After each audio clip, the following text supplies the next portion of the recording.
livres para servir a Deus. Abra sua Bíblia comigo em 1 Coríntios capítulo 7.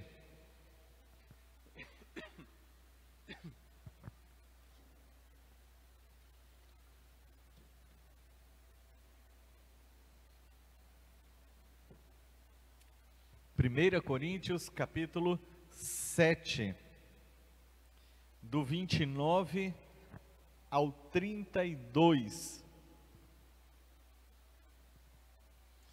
1 Coríntios 7, 29 ao 32. Mas digo isto, irmãos, o tempo se abrevia. O que o tempo faz? Se abrevia, está encurtando, está diminuindo. Então, porque o tempo se abrevia, ele segue. Por isso, de agora em diante, tem muitas expressões, meus amados, que foram escritas há quase 2000 anos, e elas já serviam para aquela época, mas agora elas estão acentuadas. Eu já falei da revelação que Deus me deu ano passado, vocês estão sempre ouvindo sobre o que Deus falou, mas quando eu perguntei sobre Apocalipse 14, 13, que diz, bem-aventurados que de agora em diante morrem no Senhor, ele disse que virou a chave, mudou o tempo, entramos na reta final, o princípio das dores está chegando ao fim, as dores de fato estão por vir, ou seja, o arrebatamento está muito próximo e as dores do período da tribulação. Aí agora ele usa a mesma expressão e eu creio que é para hoje. Por isso, de agora em diante, mudou o tempo, não só os casados sejam como se não fossem casados, mas também os que choram, como se não chorassem, os que se alegram, como se não se alegrassem, os que compram, como se nada possuíssem, os que se utilizam deste mundo, como se não fizessem uso dele, porque a aparência deste mundo passa, e o que eu realmente quero é que vocês sejam livres de preocupações. O que ele está dizendo? Que nós sejamos livres das preocupações. Quem gosta de ficar preocupado? Agora eu não vou perguntar quem anda preocupado dia e noite, porque ninguém gosta. E a Bíblia diz aqui, eu quero que vocês sejam livres de preocupações. Quem é casado, cuida das coisas do Senhor, quem não é casado, cuida de como agradar ao Senhor. Deus nos quer pessoas livres. Aí nós temos que entender algumas coisas. O homem nasce em pecado, preso no pecado, porque ele já nasce em pecado, como diz no Salmo 51, João 8, 34, todo aquele que pratica o pecado, ele é escravo do pecado, e por estar em prisões constantes, consequências desse pecado, e por si mesmo não conseguir como se libertar, Deus providenciou o meio para que nós fôssemos livres. E qual que foi o meio? O seu próprio Filho foi enviado para nos libertar do pecado. Ele mesmo providenciou a salvação. Como diz em Isaías, Deus olhou para a terra, não viu nenhum justo, ninguém que não pecasse, por isso o seu próprio braço trouxe salvação, a sua própria direita trouxe salvação. Quais são as prisões e como ser livre delas? Primeiro é a prisão da alma, a prisão do pecado. E para ser livre por ela, é necessário o sacrifício de Jesus. Em João 8:33, 8:36 diz, se o Filho vos libertar, verdadeiramente sereis livres. Se o Filho libertar você, verdadeiramente serão livres. O sacrifício na cruz do Calvário, ele é suficiente e é o único meio para libertar o homem da prisão do pecado. Por isso que o apóstolo Paulo, inspirado pelo Espírito, diz, para a liberdade foi que Cristo os libertou. Não se dobrem novamente a um jugo da escravidão. Ele libertou para liberdade. Diga, eu sou livre. Ah, mas com convicção. Eu sou livre. Glória a Deus. Existe outra prisão, a prisão da alma, ou prisões da alma, e para esse é necessário o perdão. E eu gosto muito de citar Mateus 18, 34 e 35, na parábola do credor incompassivo, que eu vou citar os dois últimos versículos, que diz assim: e irado, o Senhor mandou o homem à prisão. Aonde? Para a prisão, para ser torturado até que ele pagasse toda a dívida. Assim também fará meu Pai Celestial com vocês, caso se recusem a perdoar de coração a seus irmãos. Muitos cristãos, inclusive, estão presos em prisões da alma.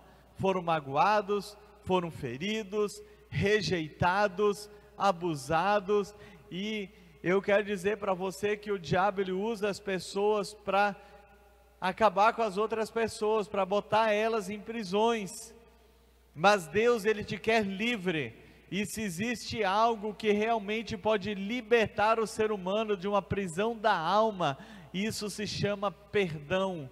E esse perdão, ele não é um sentimento, eu sinto que eu preciso perdoar alguém, não, eu sei que eu devo perdoar alguém, porque no texto diz aqui, que quem não perdoa, ele é lançado a prisões e é torturado, nasce raiz de amargura, já diz, a pessoa se torna amarga, são raízes dentro. Você já viu que o câncer são raízes também por dentro da pessoa?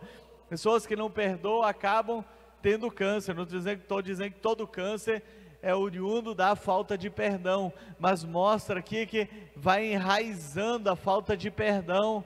Então não é algo gostoso, não é algo que a natureza humana deseja. Por isso que Jesus, quando ele diz para os seus discípulos que eles pedem fé para perdoar, ele diz: se vocês tiverem fé, vocês dirão a esta moreira, arranca-te daqui e plante-se no mar. Então, por que ele está dizendo para um pé de amora que é da terra ser arrancado e plantado no mar? Porque é contra a natureza humana querer perdoar. O nosso desejo sempre é vingança. Tem pessoas que vivem para se vingar, dizem a vingança é um prato que se come em frio, alimenta o ódio, o rancor, a angústia por anos, para um dia poder se vingar. E Jesus disse que nós precisamos ter fé nele, para que essa fé gere uma atitude e dizer: eu arranco esse pé de amora da terra e jogo no mar, para que ele seja plantado lá dentro. Ou seja, eu quero arrancar com raiz e tudo, para não ficar nada de amargura para brotar novamente.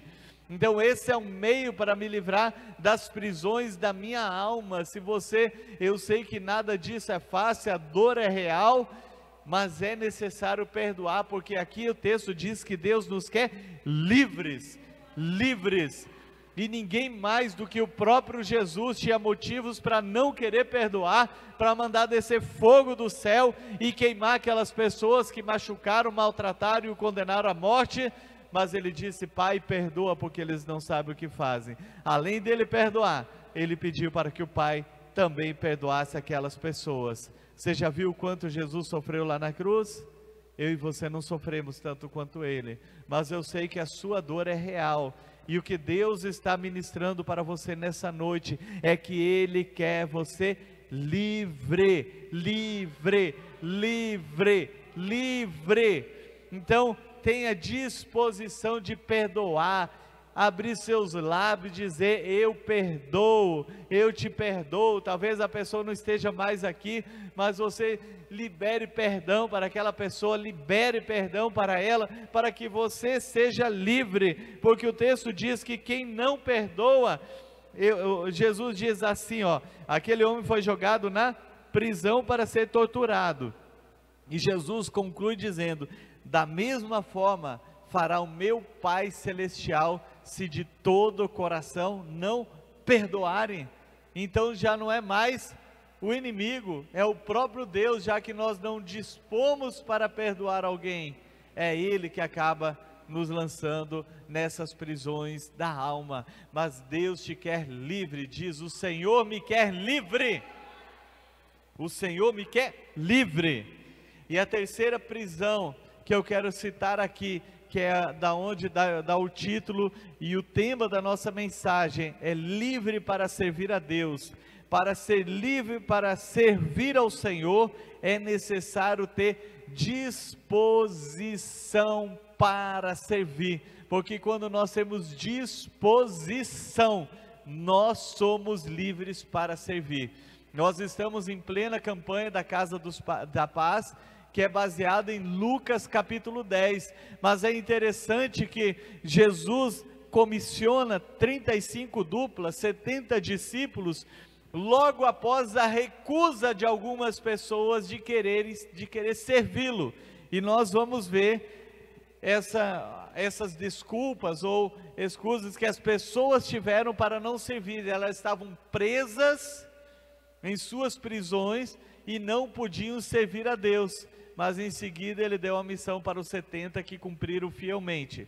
Veja só, diz aqui que a primeira pessoa não quis servir a Deus por causa da comodidade e conforto. Quando um disse assim: eu te seguirei por onde quer que andar, Jesus disse: olha, o Filho do Homem, eu não tenho aonde reclinar a cabeça. As raposas têm covis, pássaros têm ninhos, eles têm um conforto, mas enquanto eu estou incumbido de uma missão, eu não posso dar primeiro lugar ao conforto e à comodidade. E aquela pessoa, o que ela fez? Ela saiu de fininho, ela não quis servir a Deus, porque ela olhou, calculou que para que ela servisse a Deus, muitas vezes o telefone dela tocaria, né? Estou usando a expressão atual, tocaria na hora que não espera. É necessário utilizar a sua vida, você sair do comodismo. Às vezes é preciso você deixar de comer, como aconteceu com Jesus lá quando ele estava servindo a mulher samaritana. Era hora do almoço, os discípulos disseram: coma, e estava chegando a multidão. Ele disse: a minha comida é fazer a vontade do meu Pai. Era nesses termos que Jesus estava dizendo. Então tem hora que vem imprevisto e nós precisamos estar dispostos. E esse primeiro cidadão aqui, ele disse: não vou servi-lo, porque ele olhou e pensou: eu não posso perder o meu comodismo e o meu conforto. Eu estou sentado num berço esplêndido e não posso sair. A segunda pessoa recusou a oportunidade de servir a Deus, porque não quis tratar o chamado de Deus com urgência. A urgência da missão que envolve pregar o Evangelho envolve uma urgência, amados. Eu não sei se porque eu tenho o dom de evangelista, mas com meia dúzia de palavras eu estou fazendo apelo para as pessoas receberem a Cristo. Por quê?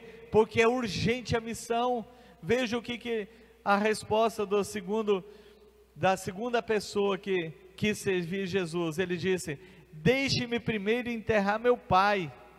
Ora, o seu pai não havia falecido, talvez seu pai não estivesse enfermo. A Bíblia não relata quando Jesus deixa os mortos sepultar os seus mortos.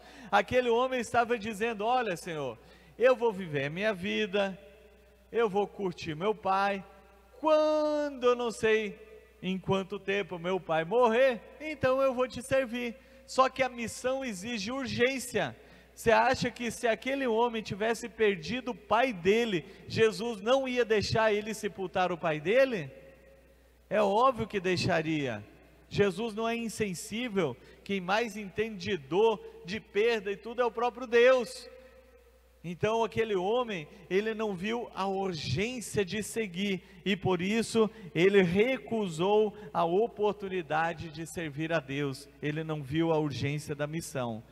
O terceiro que ele cita, antes de entrar na comissão dos 70, ele não serviu porque não iria cumprir sua missão com perseverança até o fim. Quando ele usa uma desculpa, Jesus disse: olha, quem põe a mão no arado e olha para trás não é apto para o reino de Deus. Todos compreenderam o que era colocar a mão no arado e olhar para trás. Eram aqueles arados puxados por juntas de bois. Então se está indo aqui e a pessoa olha para lá, vai sair tudo torto. Como é que ele vai arar a terra que precisa aquelas leiras certinhas ali, e ele olha para trás? Para servir a Deus, nós não podemos olhar o que ficou para trás do mundo. Ah, mas eu era assim, ah, mas era desse jeito, era daquilo outro. A Bíblia diz que não é sábio dizer que os dias anteriores eram melhores do que hoje. A nossa vida, ela deve ser pautada olhando para frente, firmemente para Jesus, autor e consumador da nossa fé, com perseverança, porque aquele que perseverar até o fim, ele será salvo. E para praticar a obra de Deus, nós precisamos perseverança todos os dias. Nós não podemos deixar de perseverar em servir ao Senhor. Não podemos deixar de perseverar em servir ao Senhor. Aquele terceiro, então, ele viu que não iria cumprir com perseverança. Então 3 pessoas se recusaram. Aí Jesus entra em Lucas capítulo 10 e 70 discípulos recebem a comissão, ali a missão das casas de paz, e voltam triunfantes, jubilosos, porque eles cumpriram com a missão que Jesus deu. Quando o apóstolo Paulo, agora voltando para o nosso texto inicial, fala sobre solteiros e casados livres para servir a Deus, ele diz para ninguém ter nenhuma desculpa, ninguém ter nenhum empecilho para servir a Deus. Todos os solteiros devem ter mais tempo, por isso que ele fala, se nós olharmos 1 Coríntios 7, ele fala sobre casamento, relacionamento conjugal, e ele abre, ou não, nem chega a abrir um parênteses, mas dentro do assunto, ele fala sobre solteiros e casados servirem a Deus, por isso ele diz, o tempo se abrevia. Aí ele diz, olha, quem é solteiro, ele tem mais tempo que o casado. Obviamente que quem é casado, ele tem seus deveres maiores dentro do lar, mas isso não pode impedir de servir a Deus. Quem é solteiro, não fique perdendo tempo com coisas fúteis, utilize o seu tempo para pregar a palavra de Deus. Eu sempre gostei de fazer, minha esposa até se escondia às vezes com a Vanessa de vergonha, né? Mas Deus não leva em conta, né, amor? Por quê? Porque eu tirava dias e dias inteiros para evangelizar, ia dentro de ônibus, ia aonde que estava pregando, evangelizando, aproveitando o meu tempo para evangelizar. Então, em vez de ficar com coisas fúteis, então por isso que o solteiro, diz aqui que o solteiro ele tem mais tempo para servir a Deus do que quem é casado. Então ele tem mais tempo, mas ao mesmo tempo ele fala, quem é casado, apesar de não ter todo o tempo que uma pessoa solteira tem, ele não pode usar isso como desculpa de dizer, a minha família ocupa 100% do meu tempo. Até porque Deus não chama desocupado para a sua obra. Se você consegue servir bem a sua família, dar atenção para a sua família, então você vai conseguir dar atenção para pessoas, para cumprir com a sua missão de evangelizar, de discipular, de cuidar dessas pessoas, conduzi-las a Cristo. Precisamos fazer isso, e é isso que o apóstolo Paulo fala, ele diz, não há nenhuma desculpa, os solteiros devem ter mais tempo, mas ele também falou de um tempo em perseguição aos cristãos, por isso ele disse que o tempo se abrevia, é muito curto. Agora observe os sinais do arrebatamento da igreja, por isso que eu falei, mudou a chave, virou a chave, mudou o tempo está muito curto. Então, meus amados, quanto mais pessoas nós evangelizamos e conduzimos para Cristo, mais o céu será povoado. O tempo se abrevia, então se eu sei que tem pouco tempo, eu não vou ficar preso das coisas deste mundo. Por isso que ele deixa bem claro, dizendo assim, ó, os que choram como se não chorassem, os que se alegrem como não se alegrassem, os que compram como se nada possuíssem, os que se utilizam desse mundo como se não fizessem uso dele, porque aqui tudo passa, a aparência passa, e o que eu quero é que vocês sejam livres de preocupações. Deus não está dizendo que nós não podemos aproveitar a vida, mas quando nós aproveitamos, que eu posso tirar um dia de ir para a praia, eu posso fazer tudo isso, e nós sempre falamos isso para vocês, mas eu devo aproveitar as oportunidades para pregar a palavra, para fazer a obra de Deus, seja qual for o serviço que é voltado para o Senhor, eu devo aproveitar essas oportunidades. Aleluia. Eu quero agora finalizar, antes de finalizar, aliás, eu quero ler esse texto numa outra versão, que é da Bíblia Viva, e agora você vai entender como se abre o nosso entendimento. Na Bíblia Viva diz assim, o mesmo texto que eu li na NVT, diz assim: a coisa importante é lembrar que o tempo que ainda nos resta é muito curto, bem como nossas oportunidades para fazer a obra do Senhor. Então, se o tempo está curto, as oportunidades para fazer a obra do Senhor são quando? Agora. Então o tempo se abrevia, o tempo está curto, então as oportunidades, o tempo é muito curto. Por isso que aquele que se recusou dizendo, deixa sepultar meu pai, Jesus estava dizendo, e se não der tempo? Da mesma forma, quem não confessa a Cristo na hora e pensa que vai algum dia na sua velhice, e se não der tempo? Então o tempo é agora, é já, é imediato.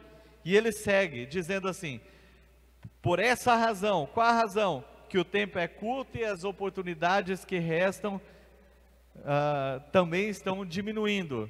Por essa razão, aqueles que têm esposa, ou seria a esposa que tem o marido, devem ficar para o Senhor tão livres quanto os solteiros, ou tão livres quanto possível, melhor dizendo. A felicidade, a tristeza ou a riqueza não devem impedir ninguém de fazer a obra de Deus. Os que estiverem em contato frequente com as coisas empolgantes que este mundo oferecem, devem usar bem suas oportunidades, sem deter-se para se deleitarem com essas coisas, porque o mundo, em sua forma natural, bem depressa se acabará. Em tudo quanto vocês fizerem, eu quero que vocês estejam livres da preocupação. Um homem solteiro pode despender seu tempo realizando a obra de Deus e pensando em como agradá-lo. Então nós temos que ver isso, tudo que está passando, todas as circunstâncias que nós passamos, não devem impedir de servir a Deus. Porque as circunstâncias não podem impedir? No Salmo 100 que eu abri o culto diz, sirvam ao Senhor com alegria. Aqui nesse texto diz que tristeza, choro, alegria, nada pode impedir. Por exemplo, uma pessoa que está de luto, ela perdeu alguém, ela vai deixar de servir a Deus por aquilo? Não estou dizendo ali naquele momento do sepultamento, é o momento, não estou falando ali. Mas imagine comigo uma mãe que perdeu um filho, e muitas mães perderam filhos nos últimos anos, é ou não é? Então, se você é mãe, e você perdeu um filho, a tristeza de viver o processo inverso da vida, que os filhos é que sepultam os pais, qual a diferença de você levar o consolo para alguém, de alguém que nunca perdeu? A diferença é gigante. É eu chegar, eu sei a dor que a senhora está sentindo, e ela pode dizer, como? Você nunca perdeu?